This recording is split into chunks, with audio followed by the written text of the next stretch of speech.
Eu acho que agora vai, né? Agora vai.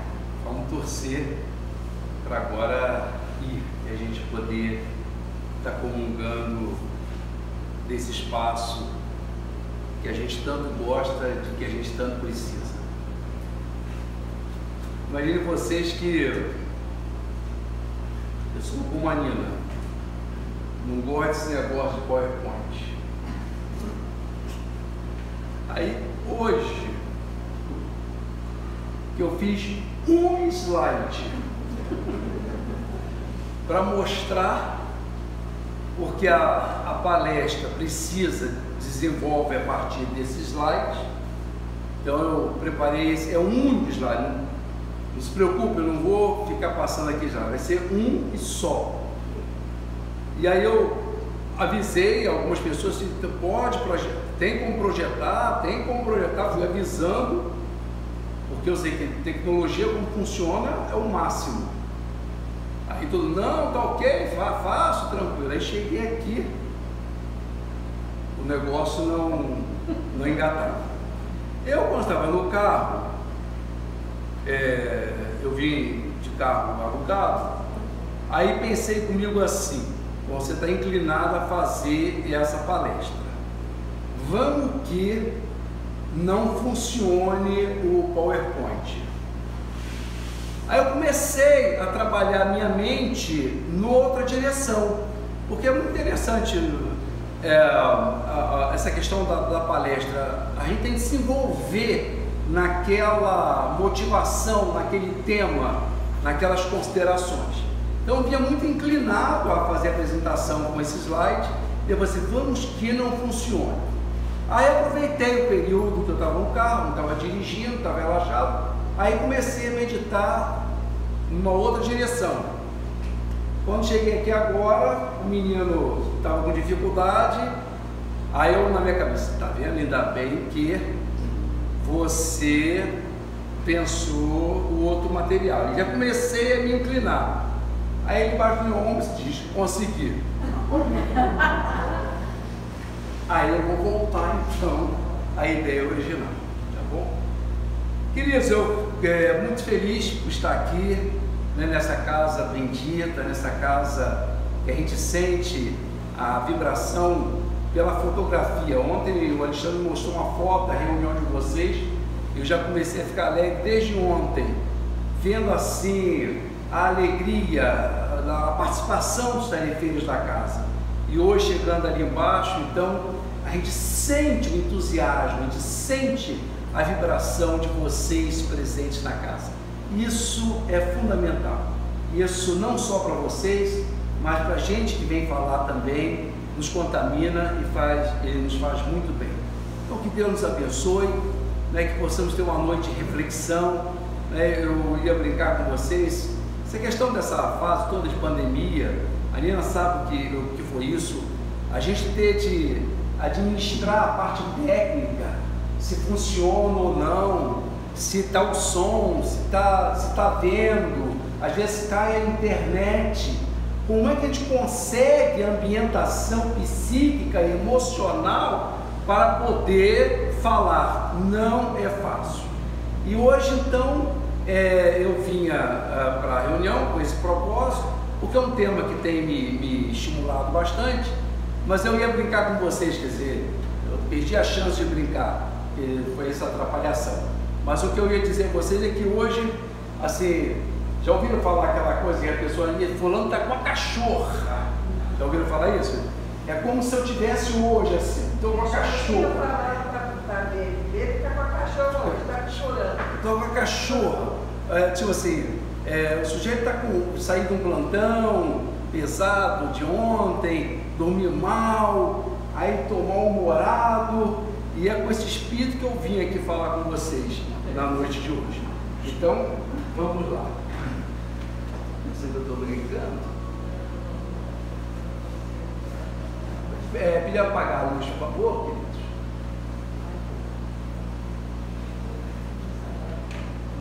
Aqui eu quero botar o modo apresentação.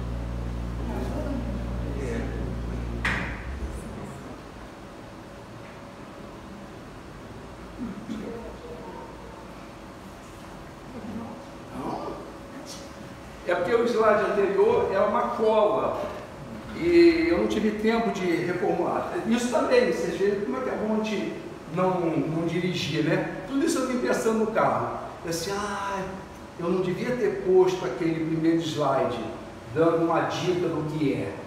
Aí nós não tivemos tempo de tirar. Mas acho que vocês acabaram conseguindo ler, né? O que estava escrito em primeiro, né? E alguém já deu confirmação. Bom, isso é um quadro famoso, tem 500 anos, mais de 500 anos, é de Michelangelo Buonarroti. Admite-se que ele tenha pintado esse quadro em 1511, né, um dos maiores, se não o maior representante, né, do Renascimento italiano, e ele pinta esse quadro, né, em que nós vamos chamá-lo de A Criação. Tá? E o que nós estamos vendo aqui? Né? Quem está criando quem? Pode falar.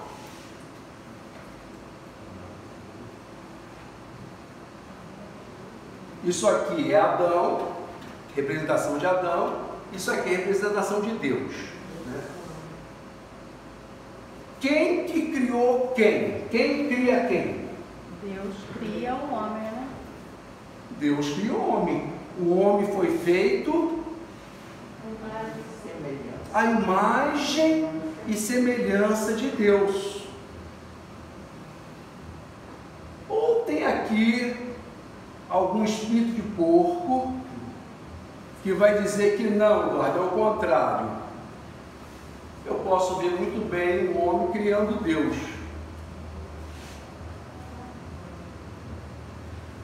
O pior, meus amigos, é que não são só os espíritos de porco que fazem essa leitura. De 200 anos para cá, talvez um pouco mais, existe um número maior e cada vez maior de pessoas que dizem assim, mas por que esse quadro de Michelangelo eu tenho de vê-lo da direita para a esquerda? De Deus criando o homem. Por que não? Não é o homem criando Deus. Será que Deus não é uma formulação ideológica, uma ideia minha a respeito de um ser que eu concebo a partir das minhas realidades, do que eu sou elevado ao máximo? Então, como é que eu concebo Deus? A partir de coisas minhas, humanas, como eu sou inteligente. Deus é o máximo de inteligência, é a inteligência suprema. Eu consigo amar. Então Deus, o que é Deus? É aquele que ama infinitamente.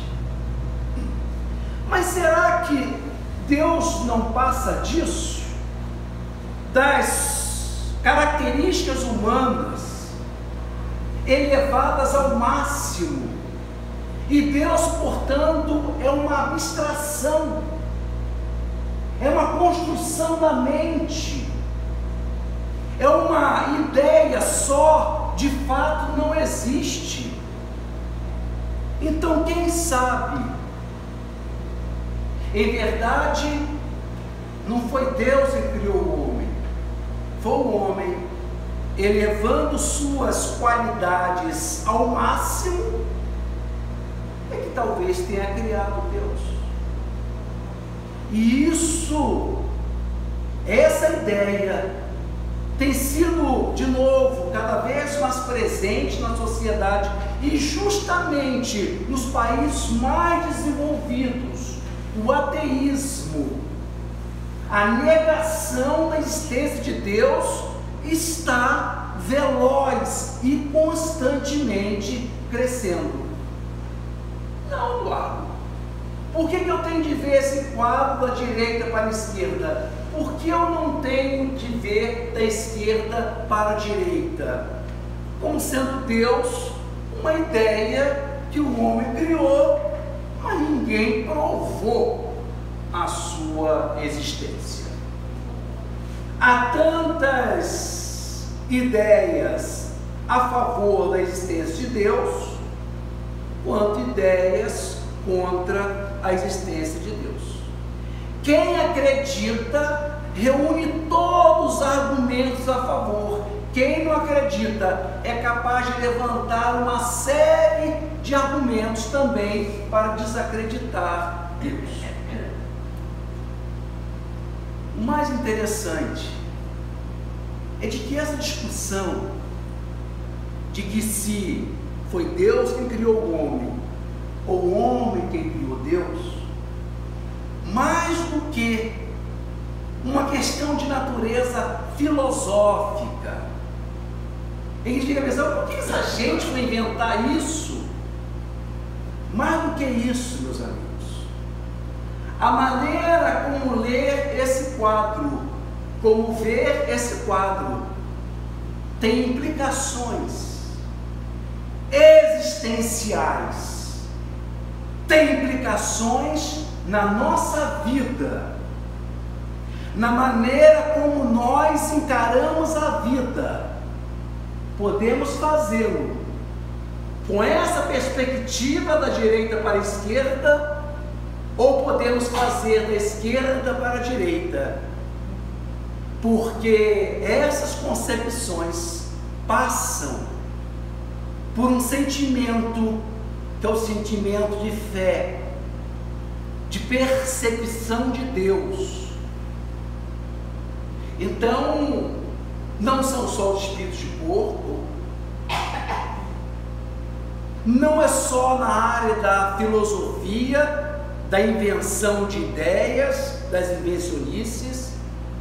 Isso tem implicações do ponto de vista humano, existencial, permeia a nossa vida, porque às vezes, eu vou dizer a vocês, está certo que a gente dá um voto a Deus, mas sinceramente, parece que Deus também não ajuda. Deus, às vezes, nos desnorteia. Ele parece que quer testar até o fim a nossa fé. E se não todos aqui presentes, podiam diminuir um pouquinho o ar, se não todos aqui presentes, vários de vocês, em algum momento de suas vidas, devem ter pensado, por que isso? Por que essa coisa aconteceu comigo? Desnorteia. Porque nos nossos planos, nas nossas ideias, até avaliando a nossa conduta, nós achamos que não merecemos aquilo, e a coisa vem como se houvesse no universo uma outra força, como acreditavam os antigos, dizendo que é um reino do mal e um reino do bem, e os dois se degradiam, e a gente fica no meio dos dois. Mas essa ideia politeísta, essa ideia de um Deus do mal e um Deus do bem, não faz parte da nossa concepção. Deus é único. Ora, se Deus é único, só tem duas entidades desse universo, Ele e nós, de modo que seja o que for que aconteça estranho, fora dos conformes, é responsabilidade de alguém. Se só tem nós dois, a criatura e o Criador, as anomalias, essas coisas estranhas que acontecem às vezes na nossa vida, que nos desnorteia, essas coisas às vezes pedem uma explicação, um entendimento, uma aposta. E de novo, talvez todos aqui tenham tido essa experiência. Para uniformizar, lembremos-nos do acidente aéreo que vitimou a cantora sertaneja Marília Mendonça. A moça havia saído de casa, cumprindo uma rotina costumeira de sucesso, no ponto mais alto da fama. Era comum final de semana não passar em Goiás, e naquele dia à tarde estava dentro de um motor, de um avião pequeno, em direção a Caratinga, ao interior de Minas Gerais, onde fazia um show naquela sexta-feira e ao longo do final de semana. Poucos instantes antes do avião aterrissar, ela troca a mensagem com o tio: eu estou chegando, daqui a pouco vamos aterrissar. E acontece uma coisa, parece que há uma força que entra e desfaz tudo. E daqui a pouco, aquela mulher, a sua mãe, vai receber notícia de que o avião com a sua filha caiu e ela se foi. Ela morreu, desapareceu do mundo. Ela não vai voltar no domingo como fazia. Toda a vida vai mudar. E acontece assim, em que às vezes o coração está tão alegre e vem uma coisa dessa que obriga a pessoa a mudar, e ela tem de quase que se transformar, se metamorfosear de um segundo para outro. O sorriso, ela se fecha no choro, na tristeza. E eu sei que algumas pessoas aqui sabem bem do que eu estou falando, dos acontecimentos que aparecem e desnorteia a nossa vida, a maneira como nós estamos conduzindo a existência. Vejam que nós diremos: mas Eduardo, que questionamento é esse teu? Afinal, você não sabe que funciona a lei de causa e efeito? A lei da justiça? E essa moça, certamente, diante dessa situação, ela estava diante do seu destino e chegou a sua hora em função dos compromissos antes assumidos. Eu queria ver qual de nós teria condição de chegar à mãe da moça e dizer: minha senhora, a senhora pensa que sua filha é vítima? Veja se não parece que fica pior. É melhor ela contar como se fosse realmente uma coisa casual, obra do acaso, o avião cair, do que um sujeito, alguém vinha e disse: não, absolutamente, ela não é vítima, ela é algoz, ela estava só resgatando o que ela fez no passado. Eu queria saber quem de nós teria coragem de dizer isso.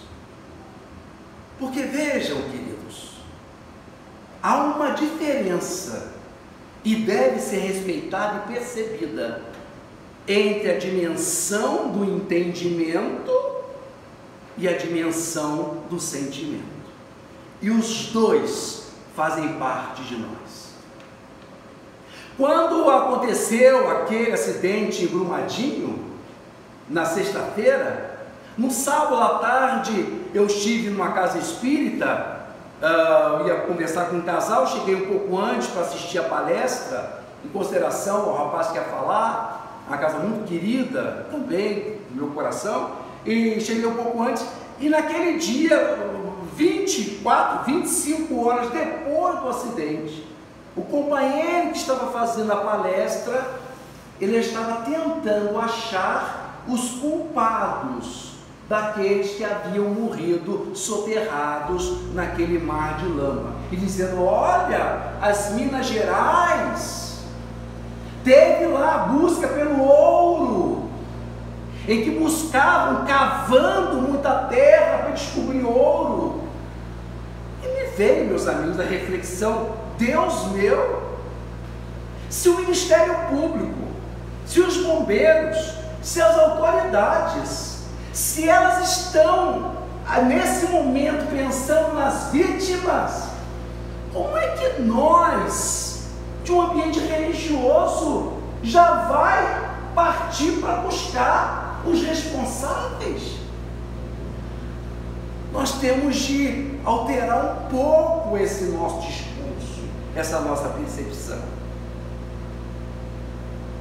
Porque daqui da tribuna dizer que são espíritos endividados, que cumpriu-se a lei, que se cumpriu a ordem divina, é uma coisa. Agora, ter uma filha soterrada é outra. Ter uma pessoa querida morta daquele jeito é outra.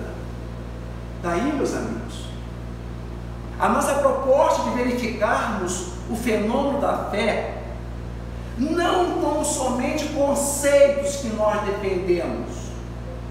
Nós defendemos a reencarnação, defendemos a imortalidade, Deus, a lei de causa e efeito, os mundos habitados.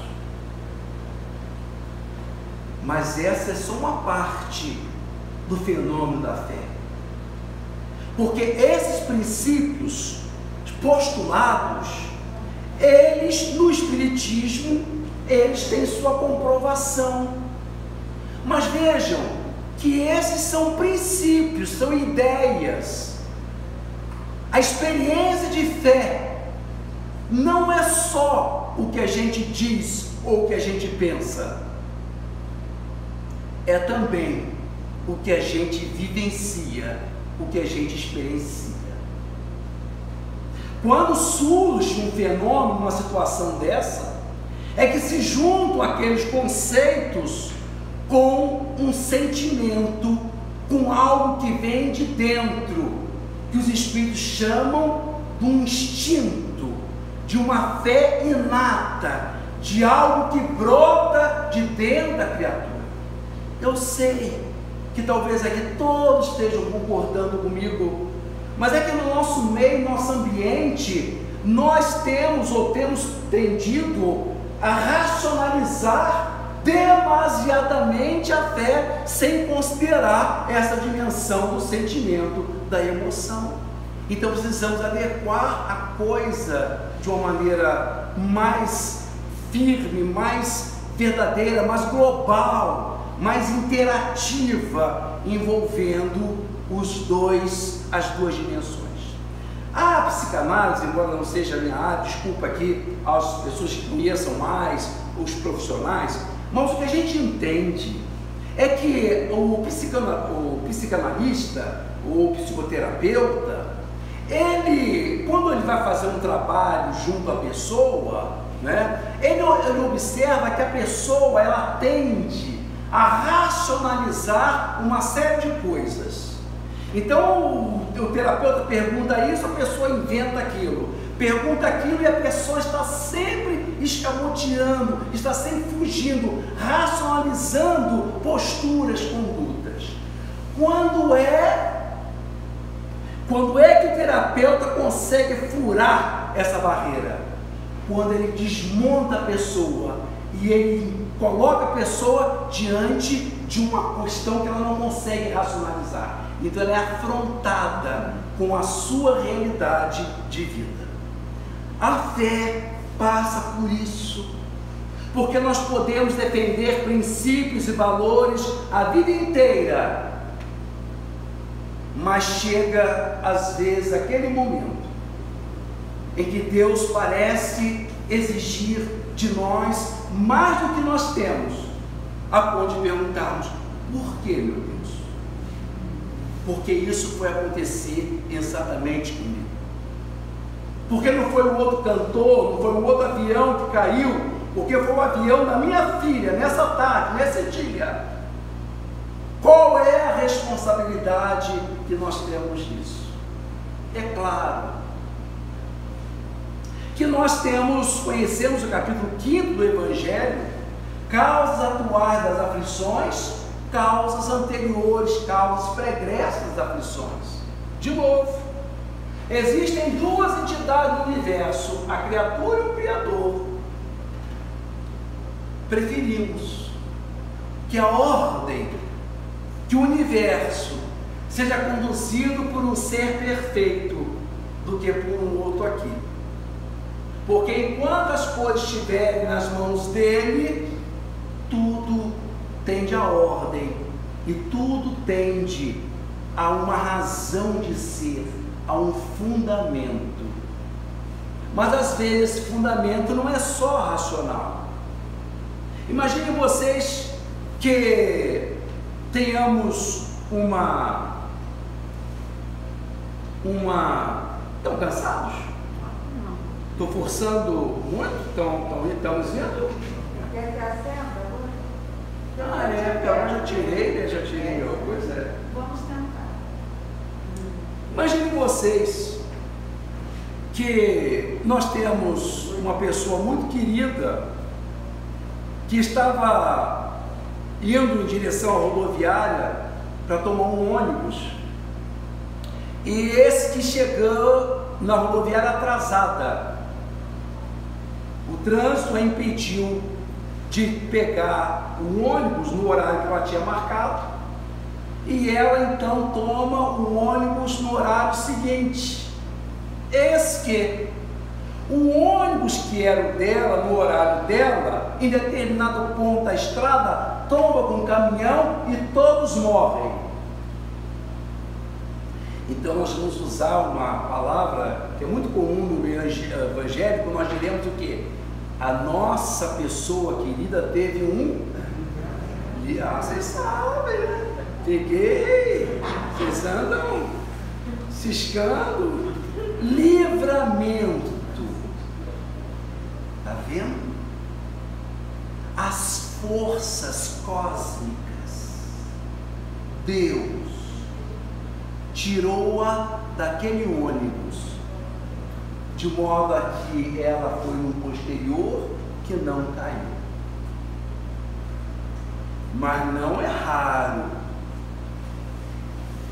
a nossa pessoa amada, querida, chegar na rodoviária atrasada, não conseguir pegar o seu ônibus, só o horário seguinte, e o ônibus que tromba com o caminhão é exatamente o seguinte, não o que ela estava.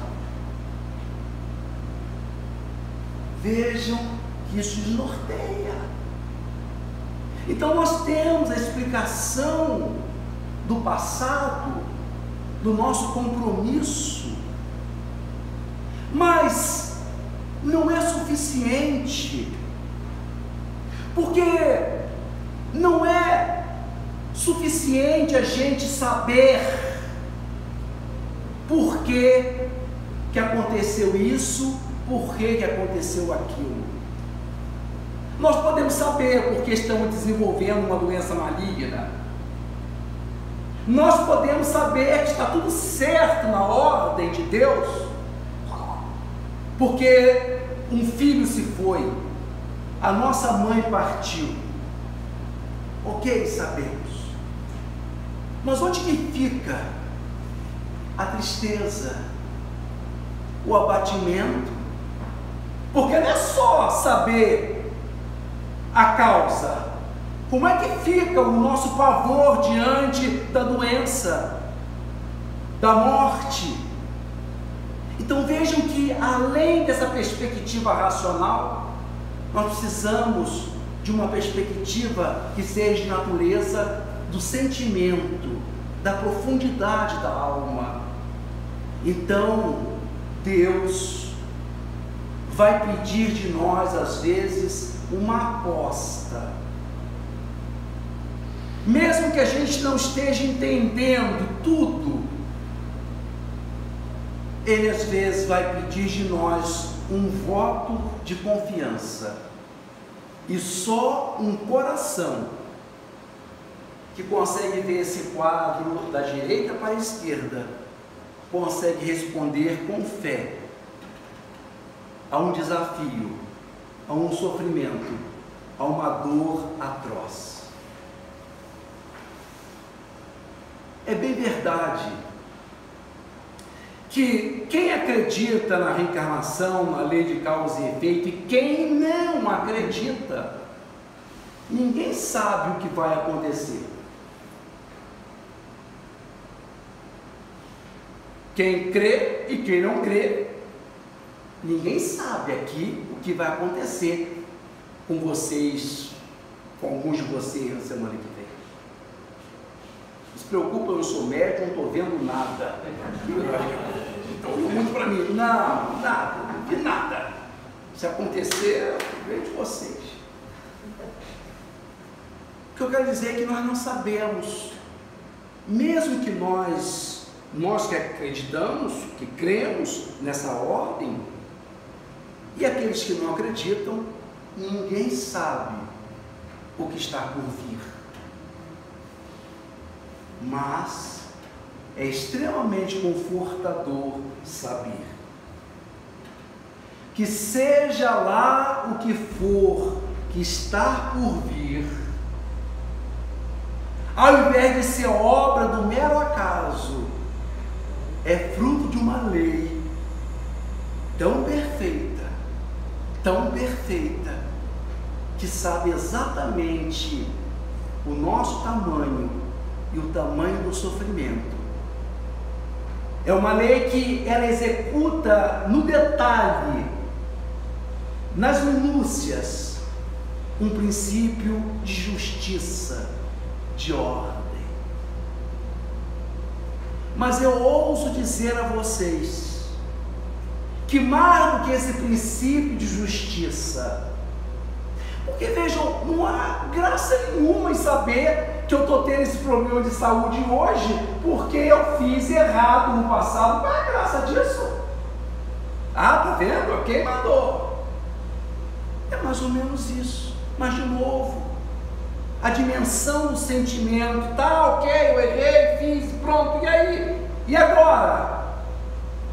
Então, além dessa percepção, desse equacionamento, dessa visão, nós somos tomados de um sentimento de criatura. Não só a percepção da justiça, ela não só revela as responsabilidades, mas mais do que isso, ela nos dá a certeza inequívoca de que há alguém por trás. É isso que acalenta o nosso coração. É saber que seja o que for que aconteceu, e às vezes a gente não entende inteiramente tudo de pronto, mas a percepção de que há alguém agindo, de que é o Criador que nos criou e por isso se responsabilizou por nós. Já pararam para pensar que Deus não precisava ter criado a gente? Eu decidi, sabe uma coisa? Não vou criar não. Depois essa gente vai inventar que eu não vi, que eu não existo. Vai criar tanta complicação. Vamos que Deus sabe de uma coisa? Antes só. Pode ir. Mas se ele fizesse isso, ele também não seria conhecido. A questão 11 do Livro dos Espíritos diz que nós não conhecemos Deus na sua essência, nós só conhecemos Deus nos seus efeitos, ou seja, na criatura. Então Deus podia até ter optado por ficar lá longe na transcendência, mas ele não seria conhecido pela sua criatura, ele não seria amado, ele não seria percebido. Então, em verdade, esse quadro, imagine, percebam que os deuses aqui estão perto. Em verdade, esse quadro é mais do que a direita e a esquerda. Em verdade, é uma visão unitária, porque Deus, para se manifestar, precisa também de mim, porque só através do seu efeito, só através da sua criação é que ele se mostra, porque ninguém viu Deus, ninguém conhece Deus na sua essência. É assim, meus amigos, e por causa disso, porque ele, para ser, ele precisa de nós, para ele manifestar-se, precisa espelhar-se em nós. É por isso que às vezes ele escolhe um coração e diz assim: eu quero mostrar a minha grandeza. E cabe à sua criatura, diante da maior desventura, mostrar-se grande. Porque quando ela se mostra grande, ela está dando notícias da grandeza de Deus. Deus às vezes escolhe a nós para manifestar o amor. E diante de alguém que mexe, que bule, que atrapalha a nossa vida, que nos persegue, Deus pede para que nós manifestemos amor, porque é na medida em que nós manifestamos o amor, é que nós temos notícias do amor de Deus. Então vejam que em verdade há uma cumplicidade entre o Criador e a criatura, e esses dois se encontram num ponto que nós chamamos de fé. Uma fé que entende, uma fé que equaciona, uma fé que vislumbra, uma fé que pergunta, mas uma fé também que sabe, e às vezes não consegue explicar, sabe, mas não entende. Ela percebe por dentro que há uma razão de ser, que há um fundamento de ser, e se juntam esses dois elementos, e ela constitui a fé raciocinada. Não a fé raciocinada enquanto conceitos comprovados, mas fé e razão, juntam-se os dois. Então, além da percepção intelectiva, cognitiva, mental, racional, há a dimensão do sentimento, da emoção, do profundo, do instinto, da intuição divina. Esse é o conceito de fé que nós gostaríamos de trazer para os companheiros. Dizer que às vezes, de novo, Deus não ajuda. Parece que às vezes as coisas acontecem. Eu já usei. Parece que às vezes as coisas acontecem sem explicação. E Deus parece teimar, judiar, exigir de nós mais do que nós temos para dar. Mas de novo é através da gente que Ele manifesta a sua grandeza, o seu poder, o seu amor, a sua justiça. De modo que a fé não é só conceito, não é só o que a gente pensa, é também o que a gente vive, o que a gente experiencia. Há uma lenda muito interessante envolvendo a travessia do deserto por Moisés, que, segundo sabemos, libertou o povo hebreu da escravidão do Egito e vagou durante anos pelo deserto, fugindo do exército egípcio. E Moisés ia pelo deserto, fugindo dos soldados, quando depara-se com o mar. Como transpor o mar? Como passar para o lado de lá e salvar o seu povo? Então nós sabemos que Moisés, o que fez? Com o poder de Deus, com a ação de Deus, Moisés abriu as águas do mar. Fizeram-se como duas barreiras e represaram as águas, e os hebreus passaram, e quando vieram os egípcios, as barreiras desapareceram e o mar invadiu, morrendo os soldados egípcios. Essa é a história do êxodo, é a saída do povo hebreu do Egito. Mas a lenda diz que o mar só se abriu quando o primeiro homem pulou na água. Fé envolve vivência.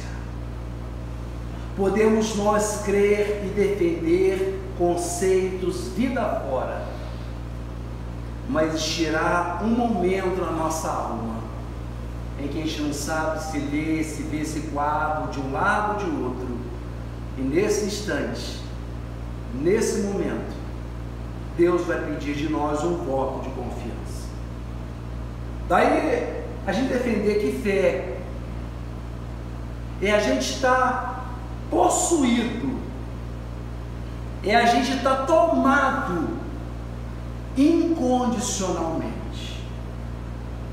É como se aconteça o que acontecer, eu te dou um voto de confiança, Senhor.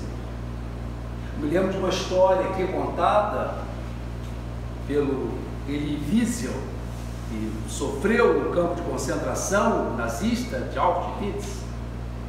Ele dizia que os rabinos, os judeus foram muito perseguidos, então os rabinos se reuniram e diziam: mas não é possível.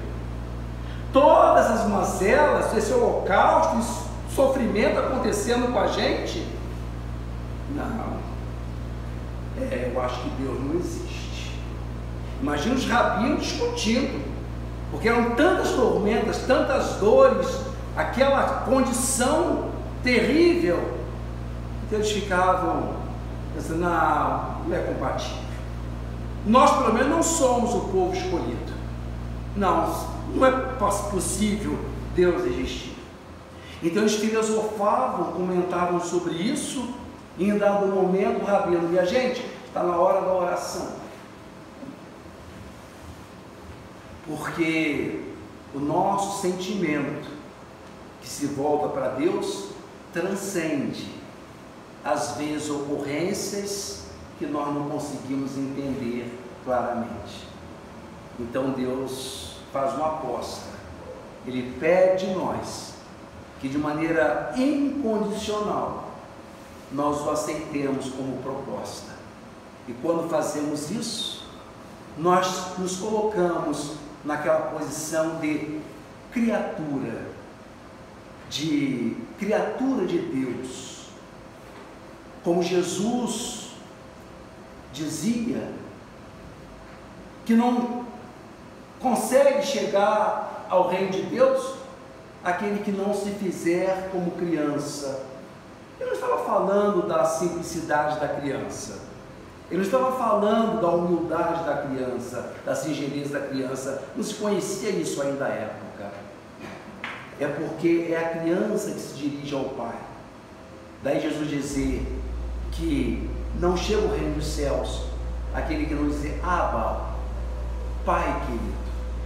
Então é esse sentimento de criatura que está nos nossos corações, mesmo naquelas horas em que Deus não ajuda, parece não colaborar para continuarmos crendo neles. Imaginem vocês que no carro que eu estava pensando essas coisas todas, eu fiquei pensando, como é que eu vou terminar essa palestra? Aí eu lembrei de um poema de Margarida Lopes de Almeida, que em dado momento eu trunquei, eu não consegui, eu confundi um com o outro. Assim, bonito se isso acontece na hora, mas eu vou tentar. Eu vou tentar. Não estou lembrando nem o primeiro verso.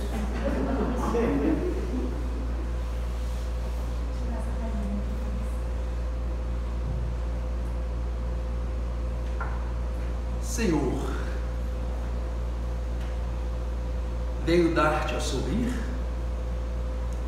toda a minha alegria, minha imensa alegria, meu riso, minha felicidade, meu amor. Senhor, todos vêm a ti para rogar, para pedir, para implorar de ti consolação, auxílio, bênçãos, perdão. Eu não, Senhor. Eu venho para dar. Recebe em tuas mãos habituadas a colher preces e imprecações, lágrimas e desespero, um ramo perfumado de lírios e de rosas, de cantos e sorrisos, de hosanas e de graças. Toma de mim um pouco de ventura para cada criatura que na vida não conheça a glória de ser feliz. Tenho há tanto, meu Deus, que embora tomes, fica-me farta messe para dar e distribuir a vida. Quero gritar ao mundo que adora a vida, que é boa, que é bela, que é forte e é bem-vinda. E mesmo que a minha sorte se transforme de súbito, e o que é bom e belo, a morte me arrebate com as mãos com crueldade, eu bendirei a vida. Eu bendirei a vida, na saudade de um bem que tive, e que é tão grande, que há de iluminar eternamente a treva mais densa e mais profunda.